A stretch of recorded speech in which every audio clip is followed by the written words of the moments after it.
పెళ్లి దుస్తుల్లో ఓ యువతి బైక్ నడుపుతూ వరుడి కోసం వెతుకుతున్నట్టుగా ఉన్న ఓ వీడియో ప్రస్తుతం నెట్టింటా తెగ వైరల్ అవుతోంది. సూపర్ బైక్ నడుపుతూ ఆమె ఏకంగా హైవేపై దూసుకుపోతూ ఉంటే జనాలు ఆశ్చర్యపోతున్నారు. ప్రస్తుతం ఈ వీడియో నెట్టింటా హల్చల్ చేస్తోంది. వీడియోలో కనిపించిన దాని ప్రకారం సదరు యువతి మెరూన్ రంగు పెళ్లి చీర ధరించి భారీ బైక్ నడుపుతూ ఇతర వాహనదారులు ఆశ్చర్యపోయేలా చేసింది. హైవేపై ప్రయాణిస్తున్న వారందరూ కూడా ఆమెనే చూస్తూ నోరెళ్లబెట్టారు. కొందరు ఫోటోలు కూడా తీసుకున్నారు. కానీ యువతి మాత్రం ఇవేమీ పట్టనట్టు ఏదో లక్ష్యం దిశగా ముందుకు దూసుకుపోయింది. ప్రియుడు కానరాక అంటూ బ్యాక్గ్రౌండ్ లో వినిపిస్తున్న పాట వీడియోను మరింత రక్తి కట్టించింది. ఇక వీడియోపై జనాలు పెద్ద ఎత్తున కామెంట్స్ చేశారు. అసలేం జరిగిందో తొలుత అర్థం కాక కొందరు తికమకపడ్డారు. వధువు ధైర్య సాహసాలను కొందరు మెచ్చుకున్నారు.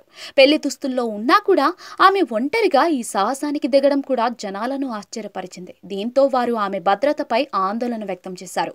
మరికొందరేమో సరదా వ్యాఖ్యలు కూడా చేశారు. ఆమె బైక్ కూడా కట్నంలో భాగమై ఉంటుందని కొందరు అన్నారు. తప్పిపోయిన వరుడి కోసం వెతుకుతోందని కొందరు వ్యాఖ్యానించారు. కానీ ఆమెను వెతుక్కుంటూ వరుడే వస్తాడని మరికొందరు అన్నారు. ఇలా రకరకాల కామెంట్స్ మధ్య వీడియో విపరీతంగా వైరల్ అవుతోంది.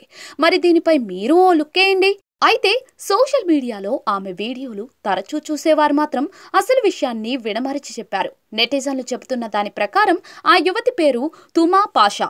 ఇన్స్టాలో ఆమె ఒక పాపులర్ ఇన్ఫ్లుయెన్సర్.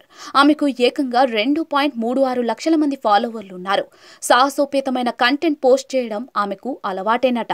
గతంలో అనేక సందర్భాల్లో ఆమె పెళ్లి కూతురు దుస్తుల్లో భారీ బైక్లు నడుపుతూ హల్చల్ చేసింది.